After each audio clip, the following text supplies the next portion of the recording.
செய்திக் கதம்பம்.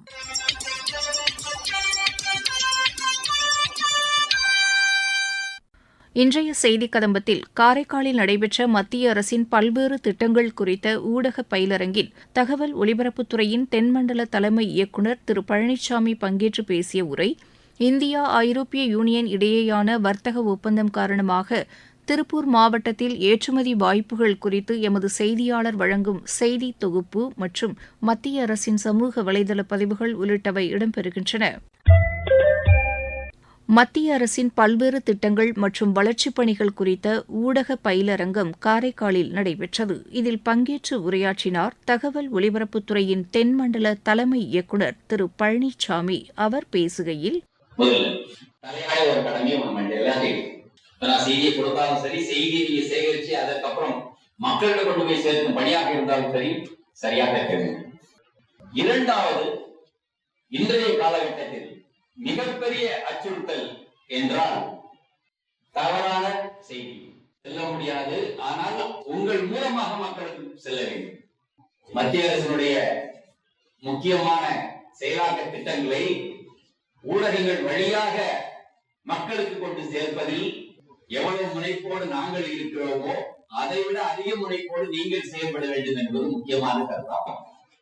எனவே அரசினுடைய திட்டங்களை கொண்டு சேர்ப்பதில் நாங்கள் ஒரு மையப்புள்ளி என்றால், நீங்கள் மொத்த மக்களுக்கும் கடைக்கோடி மக்களுக்கும் கொண்டு சேர்ப்பதில் ஊடகம் மிகப்பெரிய ஒரு பங்கு வகிக்கிறது. எனவே முக்கியமான சில தகவல்களை, அது மட்டும் அல்லாது இன்னும் சில தகவல்கள் உங்களுக்கு கொண்டு சேர்ப்பதில் முக்கிய பணியாற்றுகிறோம். இந்தியா ஐரோப்பிய யூனியன் இடையேயான வர்த்தக ஒப்பந்தம் காரணமாக திருப்பூர் மாவட்டத்தில் ஏற்றுமதி வாய்ப்புகள் குறித்து எமது செய்தியாளர் வழங்கும் செய்தி தொகுப்பு. இந்தியா ஐரோப்பிய ஒன்றியம் இடையேயான தடையற்ற வர்த்தக ஒப்பந்தம் கையெழுத்தாகியுள்ளதால் ஜவுளி, தோல், நகை, பொறியியல் உள்ளிட்ட முக்கிய துறைகளில் வரிவிலக்கு கிடைத்து ஏற்றுமதி அதிகரிக்கும். இந்த ஒப்பந்தம் 3.66 லட்சம் கோடிக்கும் அதிகமான ஏற்றுமதி வாய்ப்புகளை திறப்பதோடு இந்திய சிறு குறு தொழில்கள் மற்றும் தமிழ்நாட்டின் தொழில் வளர்ச்சிக்கு முக்கிய ஊக்கமாக அமையும். இந்திய ஐரோப்பிய ஒன்றிய ஒப்பந்தத்தின் தொழில்துறை நன்மைகள்: ஜவுளி மற்றும் ஆடைத்துறையில் ஐரோப்பிய ஒன்றியத்தின் 2.63 லட்சம் கோடி மதிப்புள்ள ஜவுளி சந்தைக்கு வரி விலக்குடன் இந்திய தயாரிப்புகள் எளிதாக நுழைய வழிவகுக்கிறது. தோல் பொருட்கள், காலணிகள், தேயிலை, காபி, மசாலா, பொம்மைகள் மற்றும் நகைகள் போன்ற உழைப்பு தீவிர துறைகளுக்கு உடனடியாக வரி விலக்கு கிடைக்கும். நடுத்தர தொழில்நுட்ப உற்பத்தி, கார் மற்றும் ஸ்டீல் துறைகளில் முதலீடுகள் மற்றும் ஏற்றுமதிகளும் அதிகரிக்கும். இது கைவினை கலைஞர்கள், நெசவாளர்கள் மற்றும் சிறு குறு தொழில்கள் புதிய வேலைவாய்ப்புகளை உருவாக்கி இந்தியாவின் ஏற்றுமதியை 5000 கோடி அளவுக்கு உயர்த்தும் என எதிர்பார்க்கப்படுகிறது. தமிழ்நாடு ஆடை மற்றும் தோல் ஏற்றுமதியில் பெரிய பங்காற்றுவதால் இந்த ஒப்பந்தம் மாநிலத்தின் தொழில்துறைக்கு அதிக லாபம் தரும். இந்த ஒப்பந்தம் இருதரப்புக்கும் இடையிலான வர்த்தகத்தை வலுப்படுத்துவதோடு இந்திய தொழில்துறையின் உலகளாவிய போட்டித்தன்மையை அதிகரிக்கும். இது குறித்து திருப்பூர் மாவட்ட ஏற்றுமதியாளர்கள் சங்க தலைவர் சுப்பிரமணியன் கூறுகையில், கடந்த 20 ஆண்டுகளாக பேசப்பட்டு வந்த இந்திய ஐரோப்பிய கூட்டமைப்பின் வரியில்லா வர்த்தக ஒப்பந்தம் மாண்புமிகு பாரத பிரதமர் அவர்கள் முன்னிலையில் கையெழுத்தானது. கிட்டத்தட்ட 25% ஏற்றுமதியானது ஐரோப்பிய யூனியனுக்கு அனுப்பப்படுகிறது.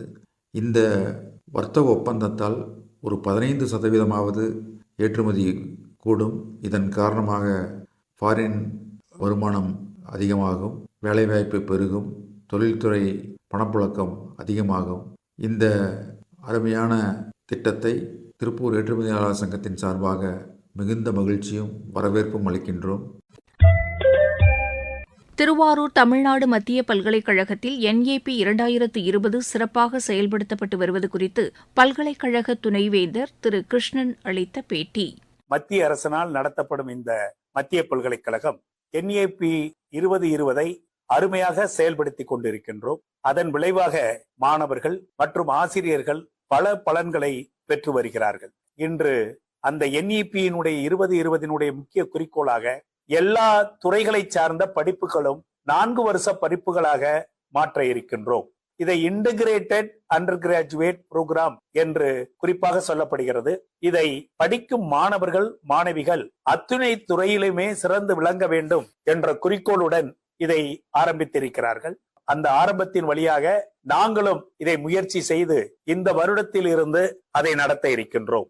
இந்த இன்டகிரேட்டட் 4 இயர்ஸ் புரோகிராமில் 4 வருஷம் படிக்கும் இந்த படிப்பு 5வது வருடமே அவர்கள் PhD புரோகிராமில் சேர்வதற்கு ஒரு தகுதியை பெற்றுக் கொள்கிறார்கள்.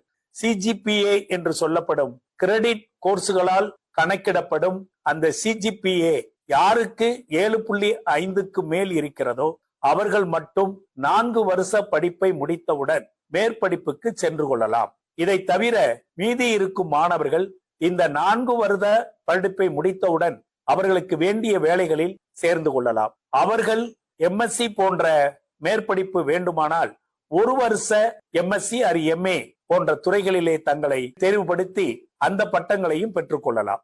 5 வருடம் படித்து PhD என்ற ஒரு மேற்படிப்புக்கு செல்லும் சூழ்நிலையில் மாறி இன்று 4 வருடம் படித்து சிறப்பாக படிக்கும் மாணவர்கள் தங்களுடைய PhD படிப்பை உறுதியாக தொடரலாம். மாணவ மாணவிகள் இந்த படிப்பிலே சேர்வதற்கு என்ன தகுதி என்று ஒரு கேள்வியை வைத்தோமானால், இந்த படிப்பில் சேர்வதற்கு CUET சென்ட்ரல் யூனிவர்சிட்டியால் நடத்தப்படும் என்ட்ரன்ஸ் டெஸ்டிலே பாஸ் பண்ண மாணவர்கள் மட்டும் இந்த படிப்பில் சேர முடியும்.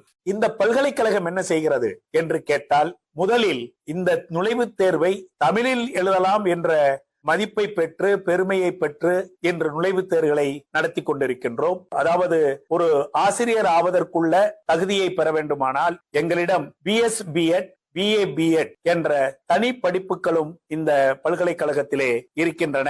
இந்த BS B.Ed என்பது மேத்தமெட்டிக்ஸ் மட்டும் குறிக்கோளாக கொண்டு B.Ed படிக்கும் மாணவர்கள் மாணவிகள் இந்த பல்கலைக்கழகத்திலே நுழைவுத் தேர்வு மூலம் நீங்கள் சேர்ந்து கொள்ளலாம். அதுபோல BA B.Ed Tamil, English, Hindi இது போன்ற துறைகளை சார்ந்த ஒரு ஆசிரியராக பணியாற்ற வேண்டுமானால் இந்த துறையிலே நீங்கள் பணிவு செய்யலாம். இந்த நுழைவுத் தேர்வு மார்ச் அல்லது ஏப்ரல் போன்ற மாதங்களில் இது நடக்கும்.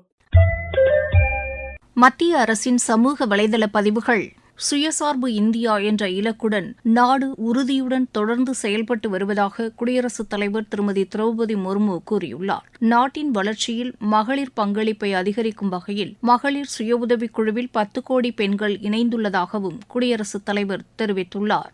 இந்தியா ஐரோப்பிய யூனியன் இடையேயான வர்த்தக ஒப்பந்தம் இந்தியாவின் உலகளாவிய பொருளாதார பயணத்தில் மாற்றத்தை ஏற்படுத்துவதாக உள்ளது என்று பாதுகாப்புத்துறை அமைச்சர் திரு ராஜ்நாத் சிங் கூறியுள்ளார்.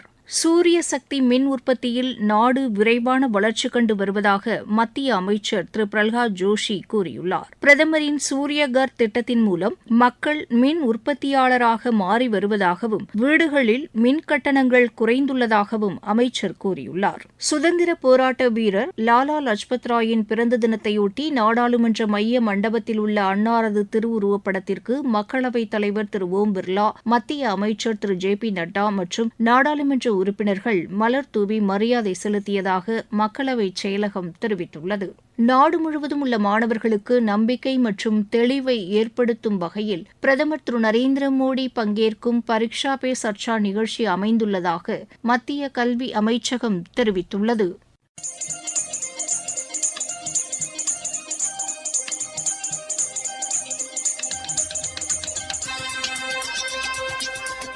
இத்துடன் இன்றைய செய்திக் கதம்பம் நிறைவு பெறுகிறது.